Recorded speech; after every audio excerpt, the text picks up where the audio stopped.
their interactions, what we discovered by creating a more safe space for these young men to talk was that we hadn't picked up on the heightened use of drugs and alcohol, and that this was an important component that we needed to address in moving forward the program to the next phase. We also found that an opt-in strategy was not good. It had to be something compulsory so that all the boys were going through the program during the school year. 3 municipalities accepted the challenge of integrating this program into the schools. We're now at the end of the second phase. We'll have the final evaluation in the next couple of weeks. Based on those findings, we'll then adapt the strategy once again for the third phase, continuing to work with these young men and bringing in now young girls as part of the methodology to address not only the bullying and violence and this kind of environment that they're finding in the schools, but also more generally in the community. So for us, this has been really a learning journey using research to be able to define what's working well, what should we intensify, what should we veer away against, what should we drop altogether, and what do we need to introduce so that we get the results that we want, which is far more gender equitable norms among young men and young women, and a positive view of what could happen even in their own lifetime. So those are my comments for today. Great, thank you. So now I'm going to ask Tricia to talk about the very interesting work that Innovations for Poverty Action has been doing, in this case in Liberia, using actually randomized controlled trials to take a look at not just your classic, cash for work and employment generation, but taking that beyond and putting a behavioral aspect to address, I guess, what you refer to as impulse control. So let me turn it over to you. Well, it's a pleasure to be here today, and thank you for coming to this panel. My name is Tricia, and I'm here on behalf of Innovations for Poverty Action. Innovations for Poverty Action is an NGO that partners with researchers, donors, and governments and program implementers to innovate new development approaches, evaluate programs to find out what's working and why, to replicate successful programs, and to communicate what we learn to donors and implementers, and then ultimately to scale programs that have been tested and proven. IPA is working in more than 60 countries. And we are researchers, just like Sarah was saying, but people often mistake us for Peace Corps volunteers. So we are the researchers who look like Peace Corps volunteers running around villages all over the world. The context within Liberia endured 14 years of civil conflict. During this conflict, more than 10% of the population died. More than 50% of the population was displaced. The war ended in 2003, and one of the largest threats to future stability and one of the triggers of those series of wars was economic exclusion and marginalization of the youth. So that's one of the largest concerns of the government and donors to address in order to secure Liberia's future. And in many countries, including Liberia, reducing youth unemployment and poverty is not just a policy goal in and of itself, but it's also believed to be a strategy to reduce risk of youth violence. IPA studies in Liberia and Uganda and some other places are testing ways to decrease post-conflict youth unemployment, and violence. In 2009, next slide. In 2009, a rural ex-combatant reintegration program in Liberia targeted hardcore ex-combatants. So this was 6 years after the war.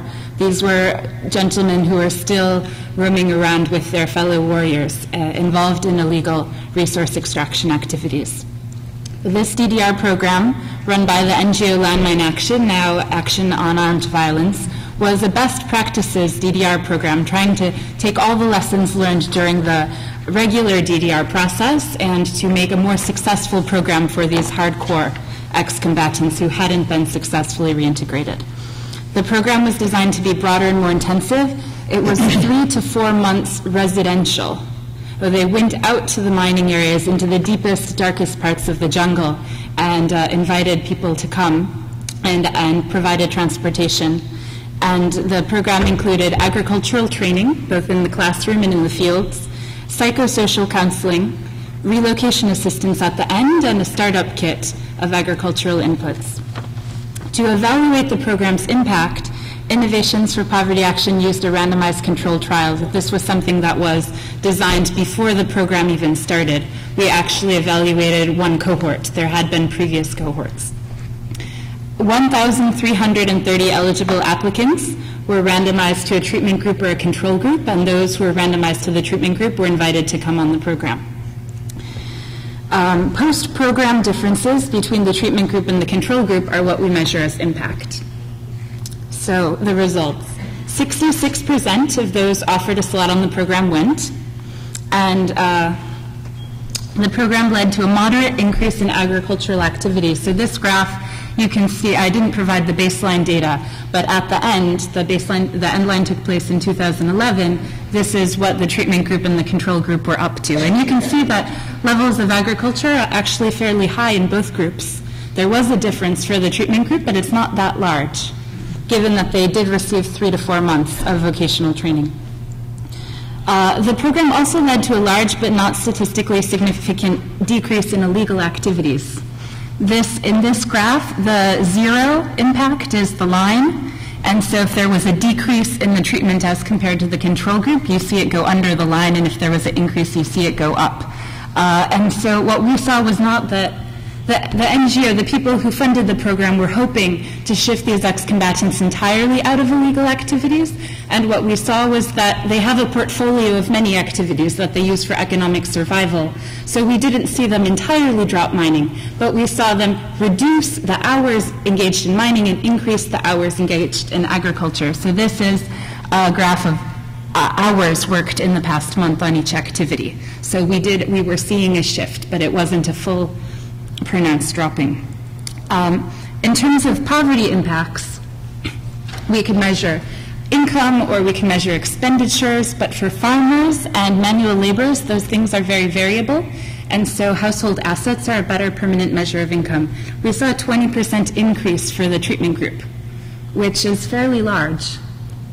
And then at the time that we were running the Endline survey, there was a war going on in the Ivory Coast. And in West Africa, recruitment for your war tends to be a regional endeavor, which was very unfortunate for Ivory Coast, but interesting for our research.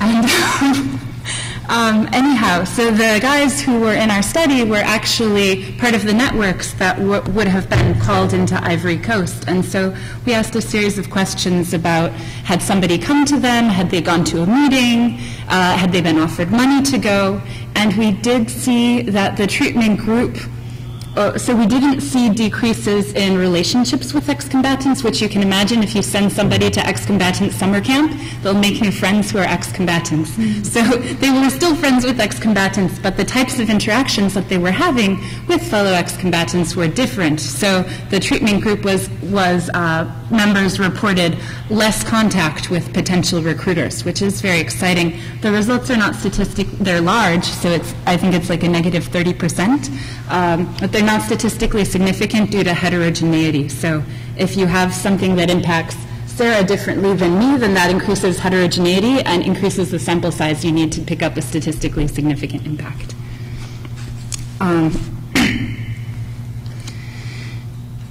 So that we call that suggestive evidence, but as for academic publication, we can't call it impact, but it's very suggestive.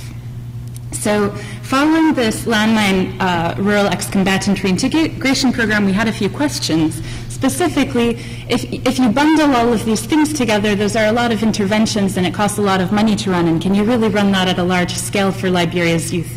And so then the question becomes, well, what of the elements in this program were the most powerful? And we had conducted qualitative research alongside the quantitative impact study, and one of the things we kept hearing about was the psychosocial component and the counselors, who were an NGO called NEPA. And so from conversations about that study, a new study was born, which we call the Sustainable Transformation for Youth in Liberia. The Sustainable STYLE is a program and study that targets urban youth, hawkers, vendors, petty criminals, drug dealers, and users from the slums of Monrovia. Of the 1,000 youth in that study, about 30% are petty criminals, about 30% are homeless, and about 30% are drug dealers. They're overlapping percents, but not perfectly overlapping. So they're quite a rough group. They are the highest risk of the highest risk. And the study that we designed in partnership with implementing NGOs was try to understand the reasons behind these youth's persistent violence and poverty and which interventions might help. So one idea as for a reason of their persistent poverty is the idea of an economic poverty trap. That is that the youth could have high returns to skills and capital, but that an absence of these inputs is holding them back. And this idea motivates programs that provide skill training, cash transfers, or business inputs. An entirely different theory is that these youth are suffering a behavioral poverty trap as a result of poor impulse control or strong preferences for immediate gratification rather than delayed, basically a set of preferences and behaviors potentially developed in response to a wartime situation. In a war, it's very useful to be present-focused. In peacetime, less so. You can make long-term investments in peacetime. And these youth in this study, some of them are ex-combatants, some are not, but they all essentially spent all of their formative years in a state of war and high uncertainty. So to test, the other element is that both of these could be violence traps. So if poverty causes violence, then the youth being stuck in poverty also means being stuck in violence. Another idea would be that those same behavioral traits that are bringing them into poverty are also partially responsible for their violence. So to test these theories, IPA randomly assigned 1,000 high-risk youth to 4 groups. One group received an unconditional cash transfer. Another group received a behavioral program of mentoring and cognitive behavioral therapy, which was designed to instill future focus and impulse control and self-discipline. A third group received the behavioral intervention and then the cash grant, not as a result of attending class, but regardless of whether or not they came. So it was not a bribe to go to class. And then the fourth group received neither. And so the youth were randomly assigned to one of these 4 groups. The cash transfer is $200, and the behavioral program, it's quite intense. It's 2 months, essentially, 3 times a week, half days, plus individual visits and behavioral homework. So it's a bit more than life skill. It's really, they're in therapy, essentially, in groups of 20. End-long surveys were conducted 1 month post-program, and also they'll be conducted at 1 year. And for the first cohort, we also did 6 months because we just couldn't wait. The preliminary evidence suggests that both behavioral and economic constraints matter. And it's very interesting to see the progression over time, because you would think perhaps they blew all the money and so there's a result initially and then it goes down, or perhaps with the behavioral change there's an initial change but then it goes down. So we're really interested in seeing how it changes over time. There's several bits of exciting news, but we're still running the study and it'll still be going on for another year, so we won't have our final results for a while. But from the first and second cohorts, nearly all the cash grant recipients invested and saved a high proportion of the cash grants, like 75%. Not 75% of people saved them, but like on average, everybody who received a grant, they were saving and they were investing and just spending a little bit on fun things. The behavioral intervention, and that's very shocking, right? Because we were looking for the least responsible young men in the whole world. And they saved and invested the money that was given to them. So that's shocking in and of itself. Then secondly, the behavioral intervention increased impulse control, which is also shocking. So the lead researchers on the study are an economist, a political scientist, and a psychologist.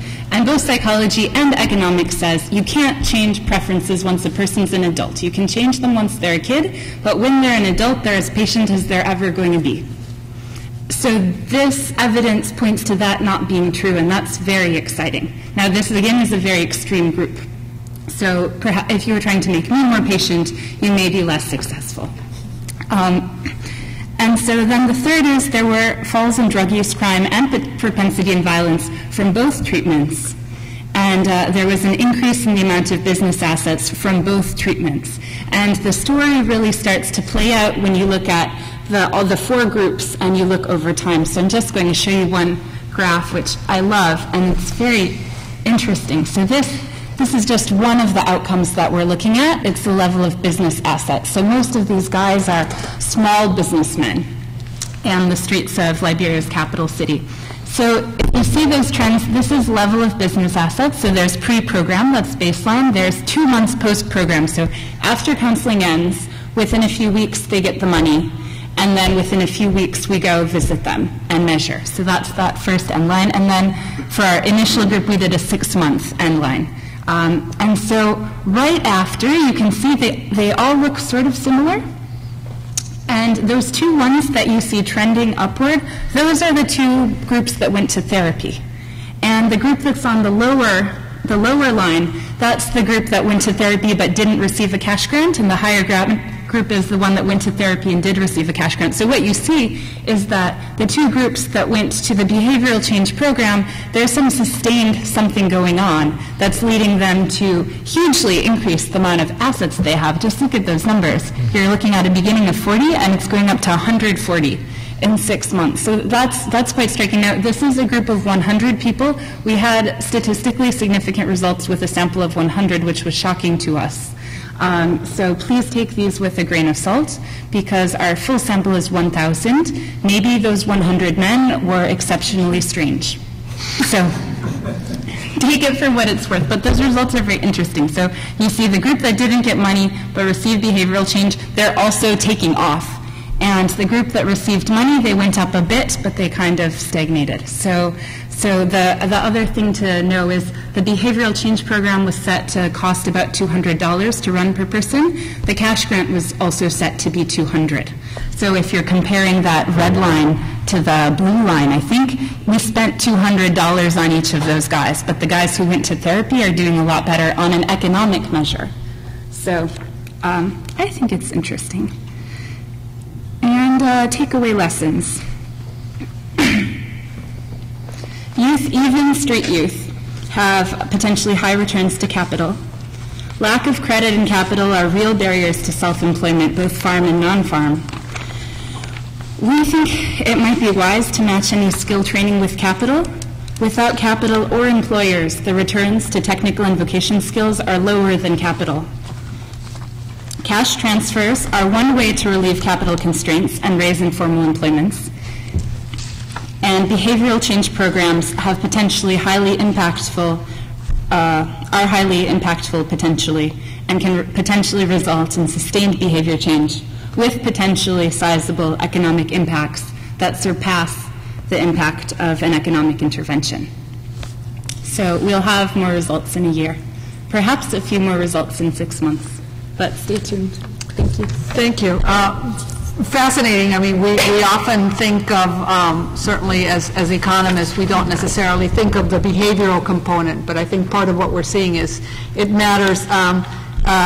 William and Kate, I'd love your reactions to what you've heard, and also maybe explore a little bit this question of monitoring and evaluation in projects, because it, you know, particularly in conflict situations, we do tend to think that, listen, it's all about action, we've got to do things, you know, the situation is really bad, but it seems to me there are real returns to looking closely at, you know, what's working and what isn't, and how possible is that to do in the contracts and in the projects that we're managing.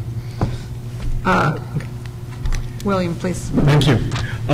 Fascinating. I was fortunate enough to be able to spend time reviewing both research pieces before the conference, and it's not often that you have a block of time where you're completely engrossed in reading some really, really wonderful research that inform program design as well as program implementation efforts.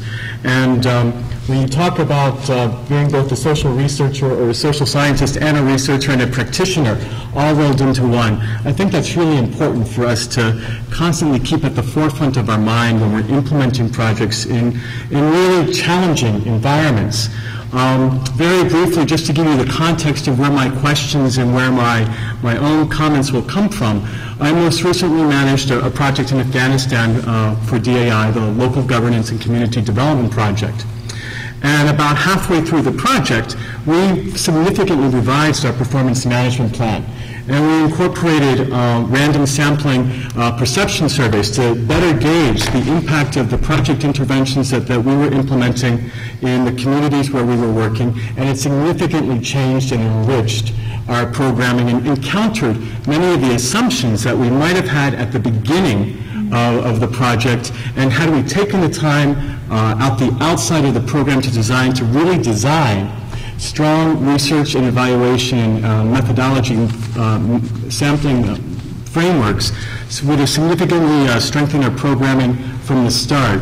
Nevertheless, we really did derive some tremendous findings that I think continue to inform ongoing stability projects that are being implemented in Afghanistan. But I think one of the big lessons learned is that 10 years after significant programming in Afghanistan, we're only at the point now where USAID and the development partners working in collaboration with the government of Afghanistan are taking the time to develop some very serious metrics to determine the impact of programming. I was really struck at the study in the Balkans. I think it represents a really excellent example of some really innovative technologies can be used cheap as well, I would imagine, can be incorporated into program design. And I think it really strengthened the program implementation that we've seen. A couple of questions that I had was how the research was used by CARE. It appears that CARE was the implementing partner, and how that research was actually incorporated into project design, and whether there was any monitoring to go back to see if the lessons learned during the research continued to bear fruit and continued to hold true. One of the other things that really struck me in reading the research was that schools generally perceived as being a very hostile place, a very unhealthy place for children.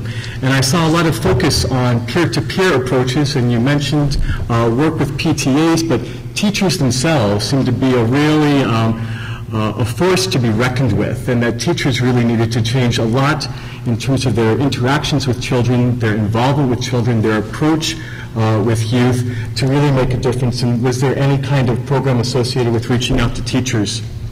You're noting the recommendations that future PLA activities be undertaken, and I'd like to know what the status of that is. And I'd be interested in hearing from anybody in the audience about examples of participatory learning and action techniques that you might have used in conflict programming, because when we were meeting to get ready for this presentation, we did agree that we didn't want a bunch of talking heads. We really wanted this to be a forum where you felt comfortable participating and asking questions and sharing your own experiences. So hearing from you as well, I think, would be very important. I just started doing work in West Africa. It's a completely new region for me. My home is South Asia.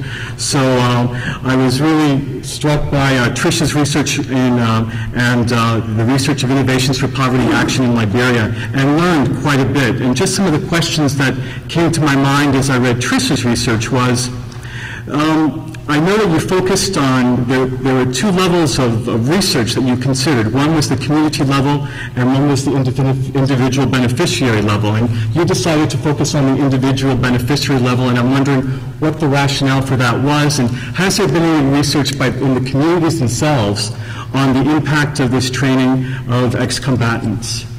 One of the other things that really struck me in reading the research was the involvement in illicit gold mining actually increased the same time that there had been a significant increase in the price of gold, and that really shows how macroeconomic forces can influence our projects at a really micro level. And I was wondering if you've seen any other impacts with regards to fluctuations in prices of commodities and its impact on your programming.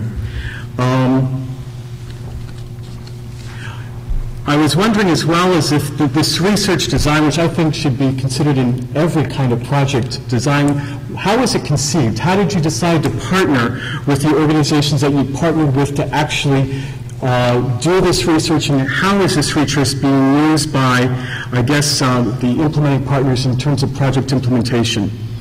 You also identified a series of issues that were identified after participants completed training in the ex-combatant program. Some returned to remote communities where road access and access to external markets was limited. Difficulties encountered during the first season, like having problems clearing land or access to plows or capital. Limited access to cash or credit. Some reported problems with the quality of materials received. How have these findings been incorporated into future program interventions? Then when I read the style study, I had two questions. How have CHF and NEPA utilized IPA's findings? And are there research efforts planned to see if behavior changes noted in style youth are sustained through cash grant and participation in the transformation program? But overall, really excellent, and thank you for the opportunity to, one, participate in the panel, and two, to read this research. Great, thank you. And let me ask you to hold on to and get Kate's comments and questions as well, so we can get a dialogue going. Kate, please. Thanks very much, Tassie. I'm Kate Thompson, no relation. Yes. And also congratulations to Sarah and Tricia for fabulous research and well presented. I also got a chance to read it ahead of time, so was able to think through a little bit about what it was telling us, and also raised a series of questions in my mind and parallels with other things that we've tried in the field and what has and hasn't worked. So one of the questions, starting, Sarah, that I also, like William, was struck by some of the research results which suggested that individual youth didn't feel that their personal power was enough to actually change societies. So hence the comment, it's generational. I wondered if programmatically in a second or third phase there might be an opportunity to bring in some of those other social institutions, teachers being an obvious one. There was a high correlation between fathers of men and the behaviors that those youth adopted, as well as community leaders and other members of the social institutions.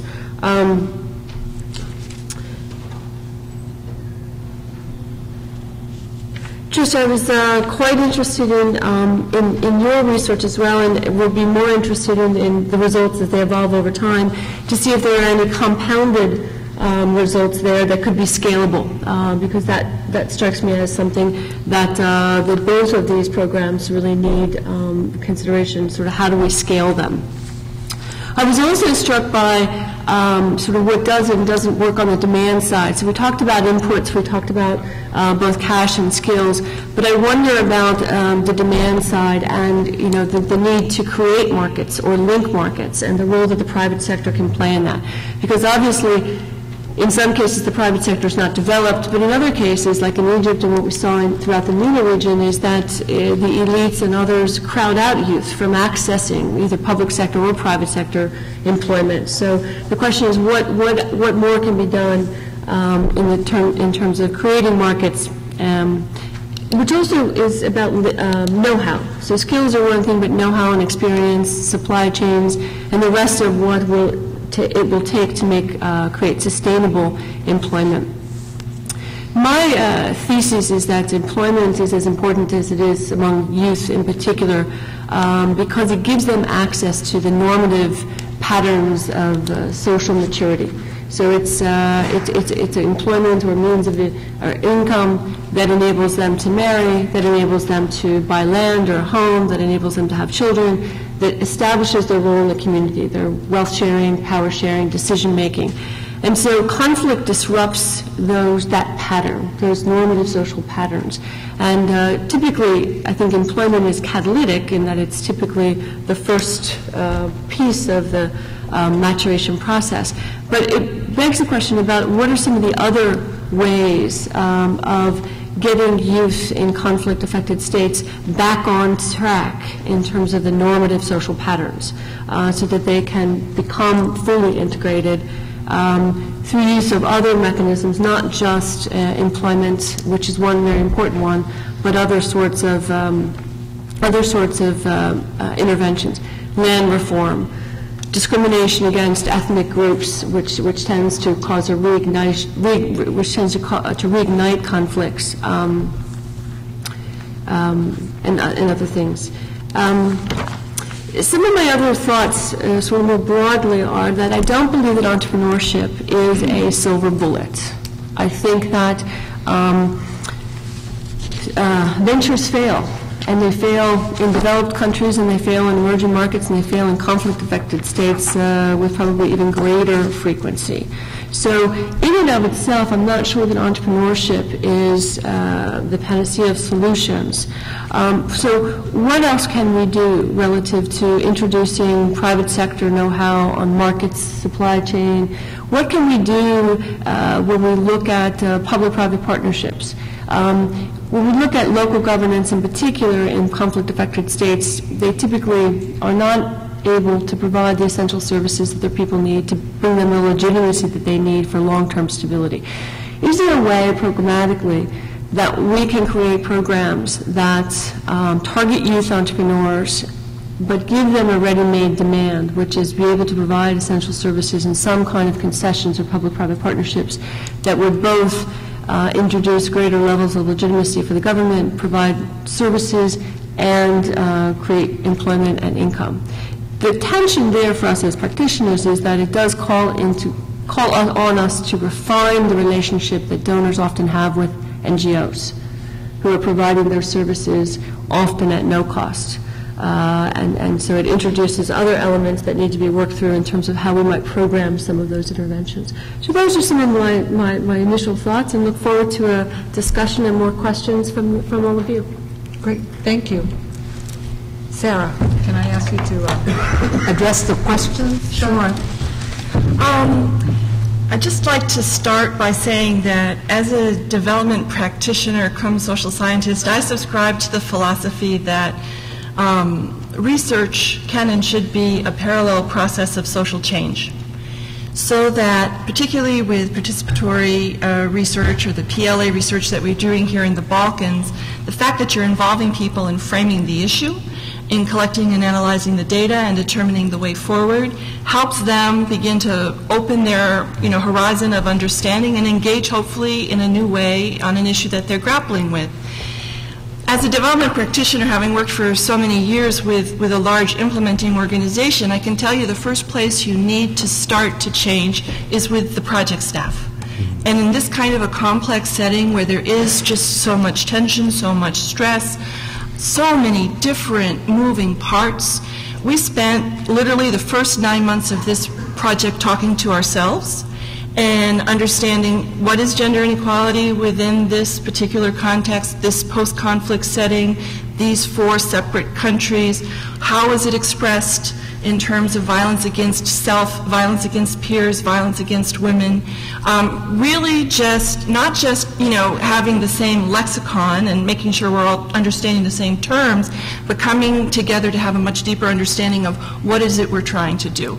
So in terms of how the research may have been used by CARE, for me that's the launching place. Not only was it CARE, it was also ICRW and Instituto Promundo and the implementing partners on the ground, which were the IPPF affiliates in these 4 countries.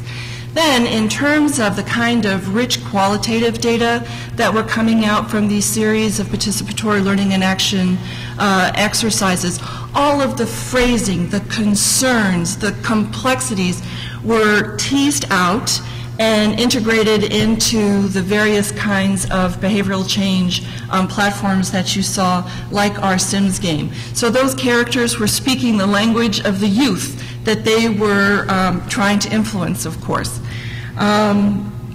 And we could also use various of the participatory learning and action tools to monitor progress across the years. So you can take out the map that you did in 2007. How have things changed in this school?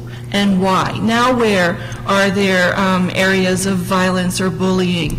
How are you responding and working with teachers? Sports became a very important platform for these young men as they were working with us through the program. You asked about, other social institutions. So this was an important pivot point within the project where we realized we had to go to scale in terms of working at the municipal level and making sure that this is a curriculum, part of the curriculum at the Voc-Tech Institutes, so that all boys and girls would be exposed to the content and have a chance to work in some of the peer-to-peer as well as the peer-led activities. And that's what's great about working with youth. They have so much imagination. You are running after them to keep up with them, right? So they take an idea, they grasp a concept, and they say, we want to do this, we want to do that, we want to, and you're there to support, facilitate, make sure that we're not having too much unintended consequence, working within the parameters that have been set, but helping them maintain that momentum towards a new goal. And so in terms of, in 2007, folks feeling, look, I can't change the way things work at my household. I can't change things within the school. I think now by 2012, we've got these Burimusco groups, which are student-led communities within the schools. They do a lot of outreach. Do they feel more empowered in terms of actually making change?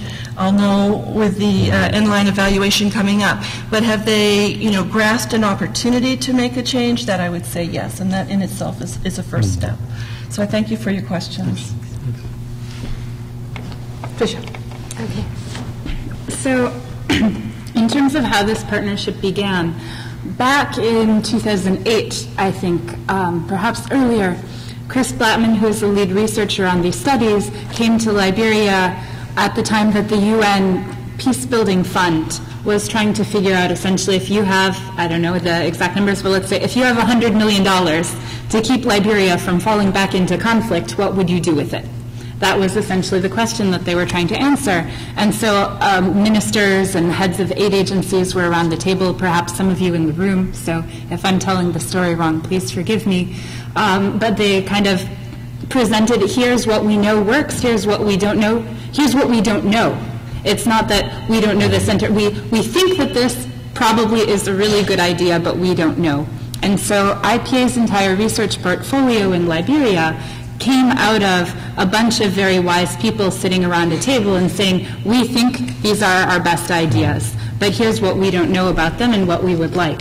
And so out of that process, the World Bank helped support the studies, the UN helped support the studies, and implementing partners were enlisted and, brought into this group of people who embraced their curiosity and not knowing certain things, and then set about together to find a way to answer important questions.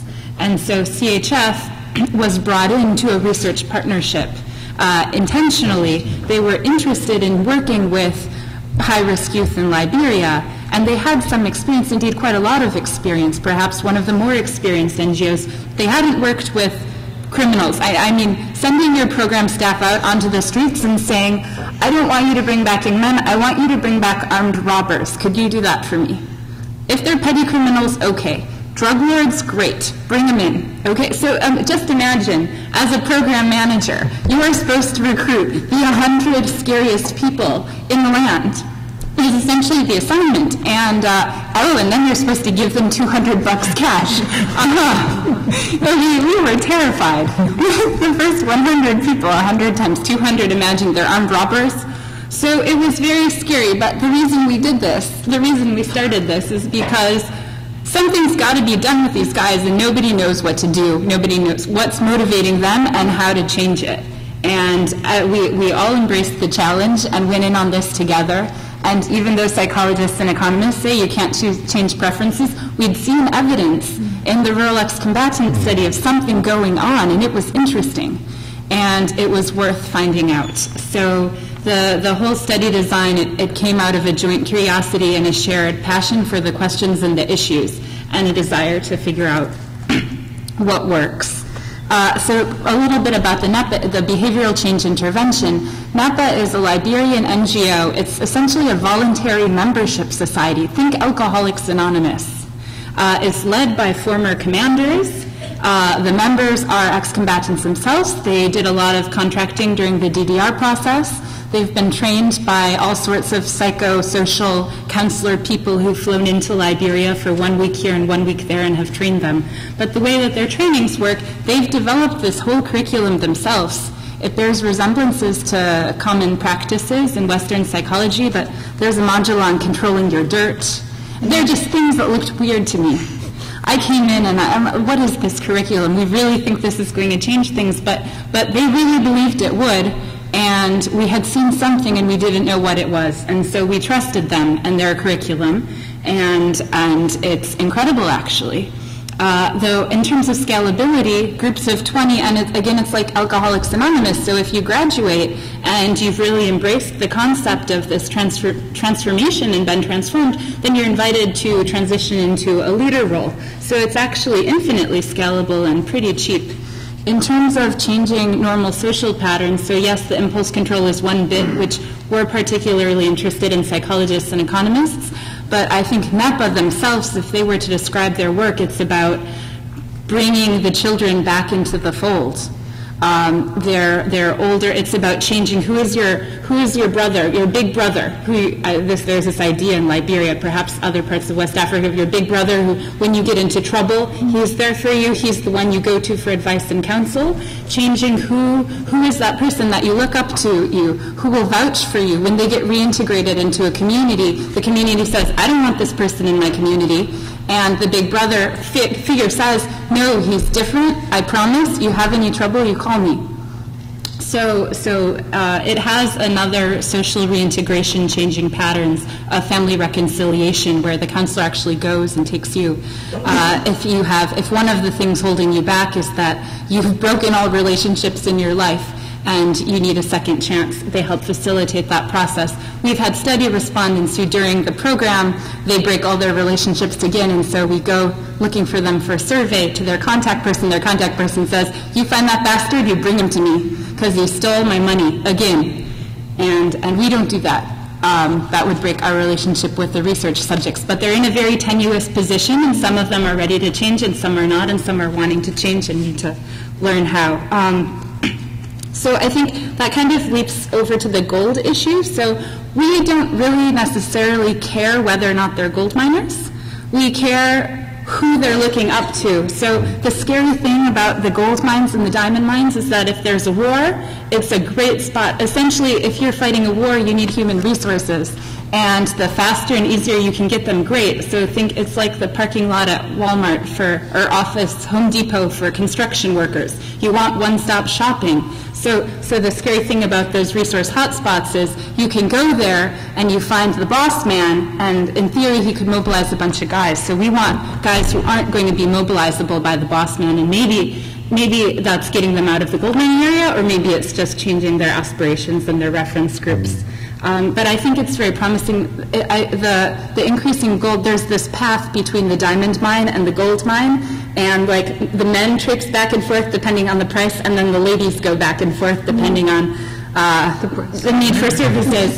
And I think what that shows, which is very exciting, is willingness and interest in responding to market forces. These are people who are tracking the economy, and they want to succeed, and they'll do what's necessary. So that means if there were a boom in some other industry, they're going across the country, and they're going to look for those jobs. I think the other important point here is who's making the choices.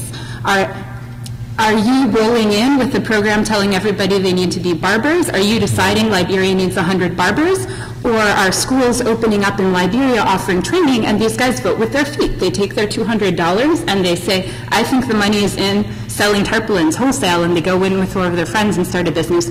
Or they send themselves to secondary school. So I think that's been very interesting too. Who is making the decisions and treating these guys like people who can make really informed choices about what will give them the best chances at success. I think in terms of lessons for the implementing NGOs, we started with 100 people because we were terrified, and now we've scaled up to 1,000 and are no longer terrified. CHF as an organization, they were really terrified. And I don't think any of us would have done this at scale, both because the thing, it's just kind of crazy.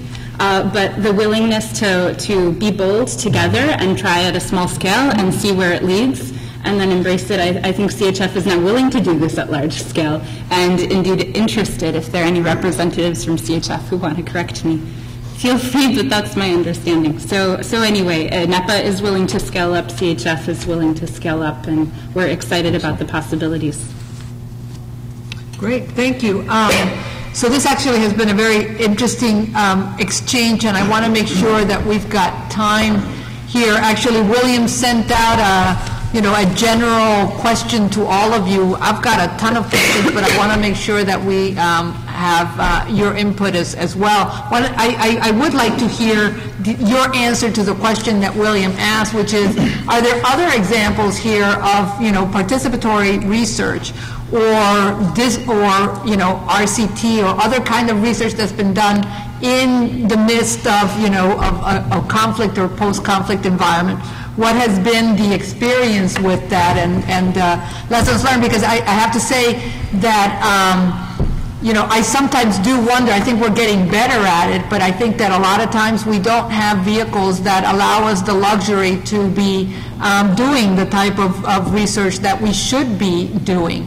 Nor do we have vehicles that have the appropriate, time horizon, because the fact of the matter is these things take a really long time. Part of what's interesting about what we're talking about here is we're talking about post-conflict environments in the Balkans. I mean, the conflict ended in 95, 98, 2000, right, depending what conflict you're talking about. So it's been, 10 years, 12 years, 13 years or more. In Liberia, it ended in, 2003, 2004. But still, post-conflict is a really long time. And we're usually, when we're implementing in post-conflict environments, we're implementing, projects that are 2 years, 3 years long. It's crazy. Anyway, comments, questions from the audience, and perhaps a response to our question. And please, I'll call on that gentleman. Introduce yourself briefly so we know who we're responding to and your organization. That gentleman over there.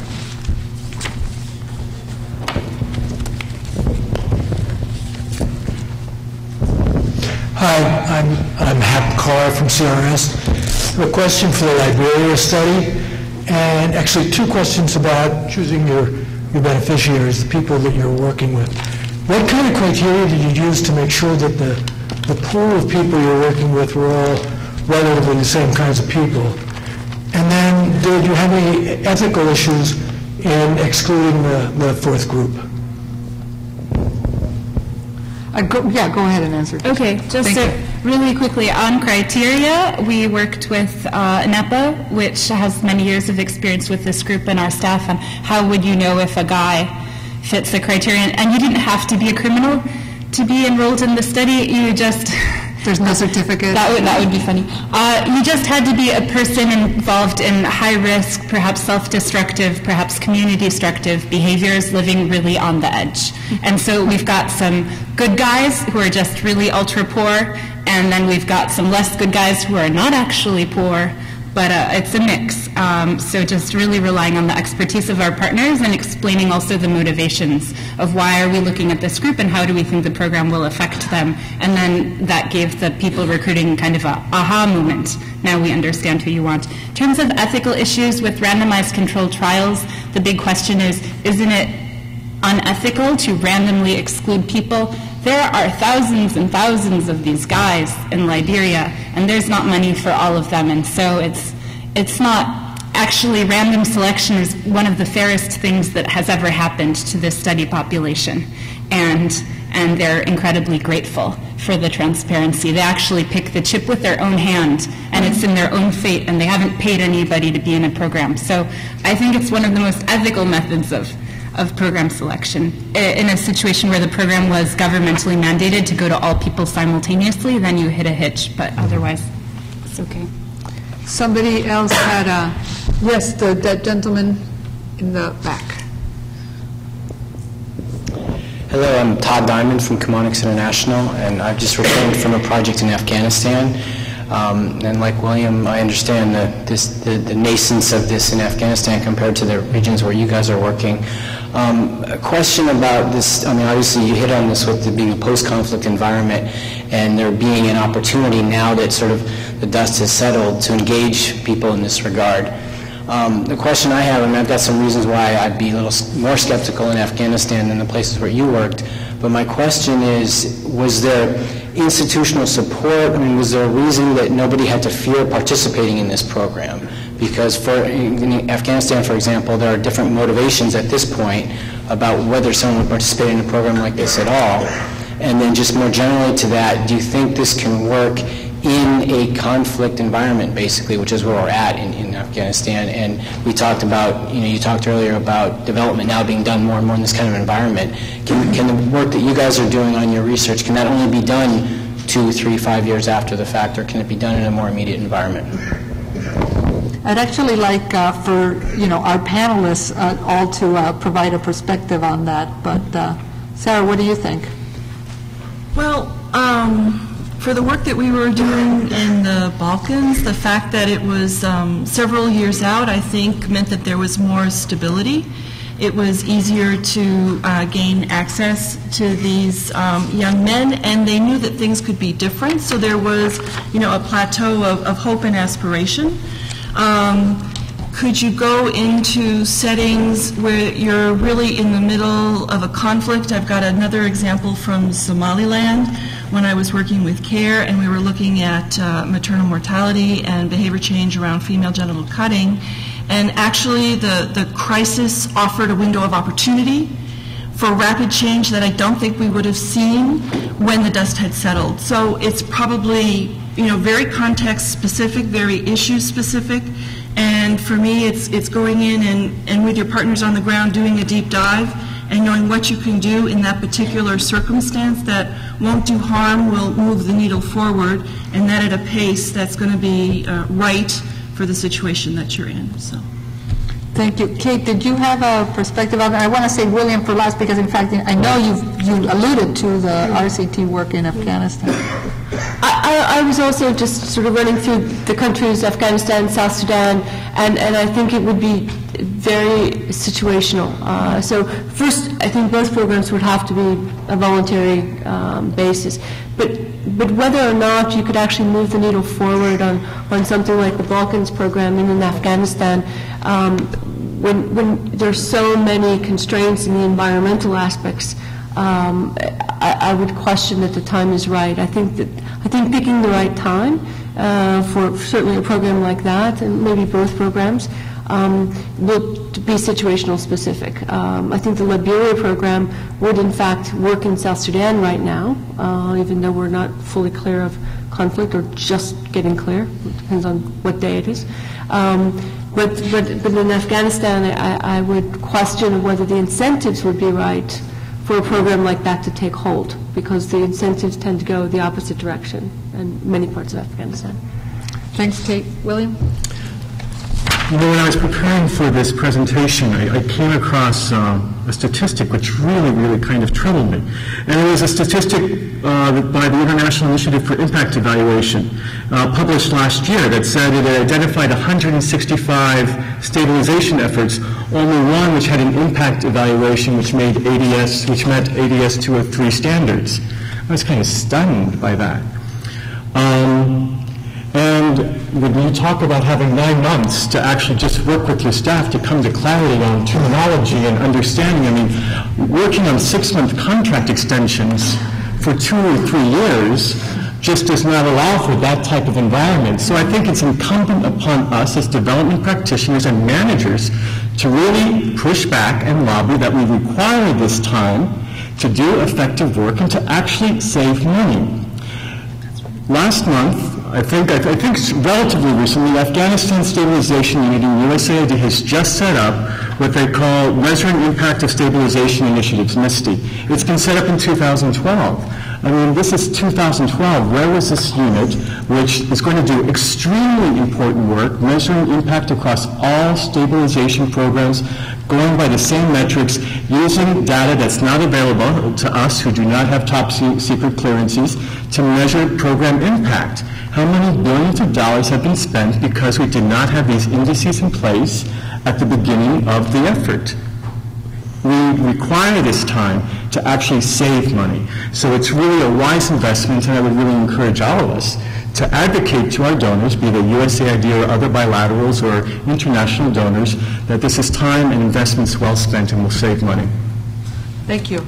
Other questions? Yes. Hi, my name is Christina Martin. I'm with the New York University Center for Global Affairs. And my question for Tricia and Sarah is, in your research and working with these programs, have you come across any aspects of the or patterns within these programs that demonstrate transferability and applicability to other other post-conflict or even conflict societies? Thank you. Thank you. Want to take that first, Tricia? Sure. I think this would be an interesting project to run in Boston. To go back to Sarah's point, in a post-conflict environment, there's a lot of hunger for change and a lot of hope. I think it would be a lot harder to run it in Boston. A lot harder. Maybe, anyway, so I think it's transferable. I think guys like this exist everywhere. I think there's a lot more money to do it in Liberia than Boston. We think it would be interesting to do it in the slums of, in Kenya or Nigeria. This baby's ready to roll. If anybody wants to work together with researchers who want to do an impact evaluation of such an intervention, we're around. We like doing this. So I think I think the lessons and key concepts all transfer. I agree with Tricia, and did a similar kind of presentation last week, and at the UN, at the Finnish ambassador's residence for a group of women who are very interested in international security, very high level, and they were saying this should be done in Washington, D.C. That these are the kinds of tools and methodologies that let people unlock their innermost thinking and make it very visible, and you can really begin to take it apart and put it back together again, and I would love to do it too. But I agree, a lot of times the funding is much more for the Global South than bringing these methodologies and applying them here and learning from them. Thank you. Yes, ma'am. Lady. Lynn Carter, under Command and Assistance International. I might just mention on the MISTI stabilization measurement program that William just mentioned, we are moving to randomized controlled trials at the village level, selecting large sets of villages that will be treated and untreated to try and capture stabilization changes and connect them to interventions. For you, Tricia, a small niggling question and then a larger issue. The niggling question is, did anyone take their $250 and invest it in the drugs that they were peddling? I can answer that. I'm not nodding yes. Sorry. Okay. Not really. We really followed this with our first 100, and we had thought it was possible that all 100 guys might go in together and dramatically expand the drug market, but I think maybe one person used a small bit of it. And then your question would be, well, how do we know that they told us the truth? That's a whole nother question, but we know. Okay. All right.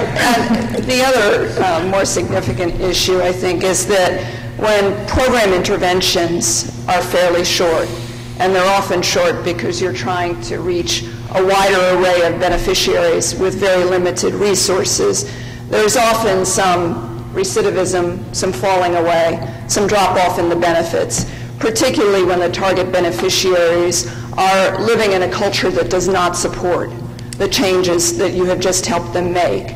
Now, Tricia, you found at the 6-month mark that, in fact, there was still a rising trend line for behaviors, and that's a good finding. But if these are youth are highly changeable. So do you have any research you're doing that shows past the 1-year mark, at the 2nd-year mark, that these changes, continue to hold, and that there isn't a drop-off that reduces the return on the investment? And when you move to, it sounds to me as though NAPA was able to provide in this initial trial a kind of supportive network that would encourage the good behaviors, the big brother point that you made. But as you move to scale, that becomes harder to pull off as well, I think. Thanks. Well, I think, again, it's kind of like Alcoholics Anonymous. So it's a group of 20 guys who go through it together. So it's not like one person has been transformed, but he and his buddies. And we were targeting 1 in 7 out of guys. We tried to make sure spillover effects wouldn't mess up our study, but But this program, I think, will be big enough that it will probably have a community-level impact, and people will know the name NEPA. And anyway, so I think it potentially increases and spills over. We had some guys who would actually go home from counseling and then transfer everything they learned that day to their buddy. So there's that. I think it would be great to do a 2-year follow-up. Right now we have funds for 1-year follow-up. But we've got a file cabinet with tracking sheets, so we can always, if funds materialize, we could do a 3-year follow-up. They'll be around. Great, thank you. This gentleman here in the middle has his hand. And I got you there in the back. Yeah. Tim Osborne from Counterpart International, and it's kind of picking up on a question from the lady here and your comments about Boston and Washington, D.C. I thought the research was fascinating, and thank you for doing it and presenting it here. But was there anything specific about post-conflict, which is what we're talking about here, as opposed to the slums of Nairobi or drug gangs in a non-conflict society, which you could say, well, that's conflict anyway. But was there anything specific about societies that have been through civil war, that type of conflict, that came out of this research, that differentiates it from horrendous other types of environments and deprivation? Good question. For the Balkans, the youth who participated in this study had all been witnesses, observers directly affected by the civil conflict in Yugoslavia, lost family members, sustained, days and days of bombing. It was always a backdrop. And we also had psychologists associated with our research team because unearthing these memories and processing them is potentially harmful. And so spent a lot of time creating that safe environment, giving people extra support, reference services were available, etc. I think, frankly, from my limited experience, I haven't worked in numerous conflict settings around the world, that it was experiential, that it was youth-led with time, that youth took the floor, was very helpful in creating an opportunity for these folks to reflect on what they've lived through and what they would like to head towards in terms of their society. For participatory learning and action methodologies, you shape it given the context. So I could pick up this kind of methodology, reshape it, and place it in another context, and then the accompaniment, Tessie's point, very well taken. As things go to scale, you have to watch and look for the unintended consequences because you want to do those mid-course corrections because the bottom line is do no harm. So for me, these are transferable and they're adaptable and could be used in other settings. Tricia, you have any comments on that? Well, I think the demographic we are working with, and probably you could go up the ladder a bit in Liberia and have similar issues, is tremendously traumatized, had been tremendously violated, and they were perpetrators. Liberia was a war in which very young people did very awful things, and these guys are those guys. So I think the level of trauma that they were coping with and the degree of transformation that it would take to live a life more free of violence is extraordinary. I think that there are very violated, traumatized perpetrators of violence in the U.S. too, but I do think that this is a more pressing issue in a post-conflict environment, and could perhaps this intervention be more applicable for a broader spectrum of society. I'm interested to know what William and Kate think.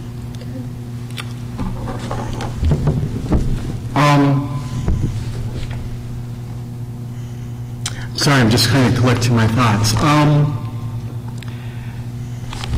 Reading the research, what I saw was that the post-conflict element featured very, very prominently in both of your research pieces. I think there's pieces that can be applied to non-conflict situations in any kind of urban setting. But what I really saw was how the trauma of war has affected both the psyche as well as the behaviors of the participants, and I think that really comes out in reading the research. Okay.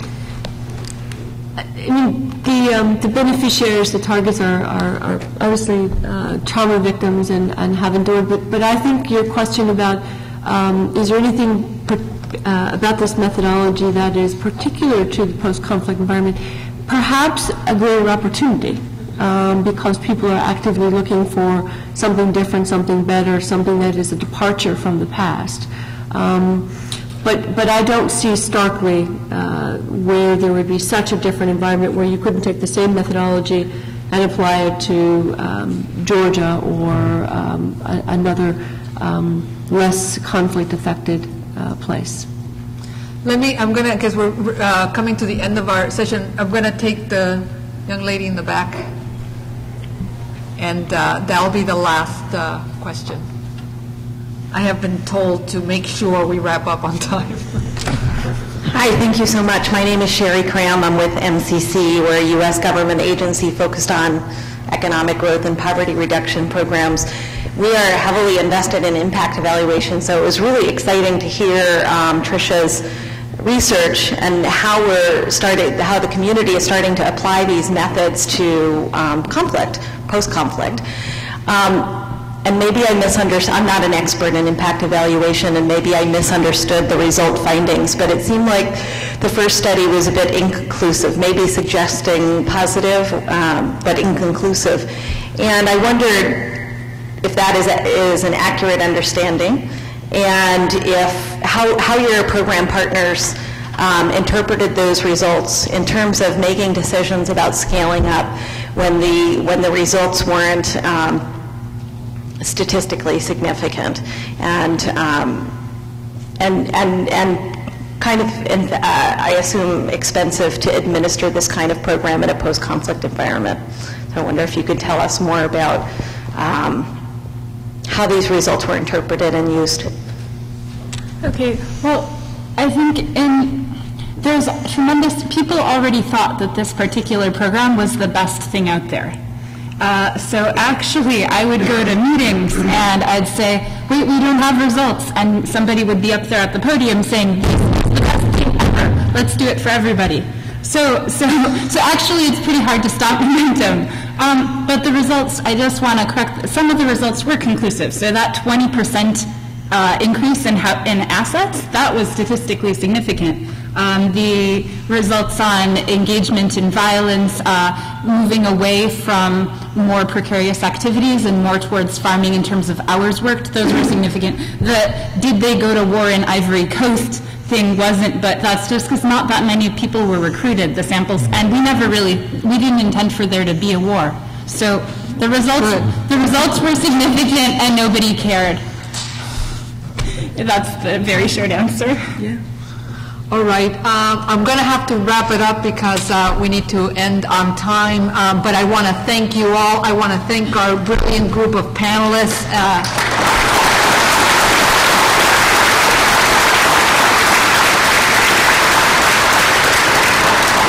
And please enjoy the rest of the conference. Thank you very much.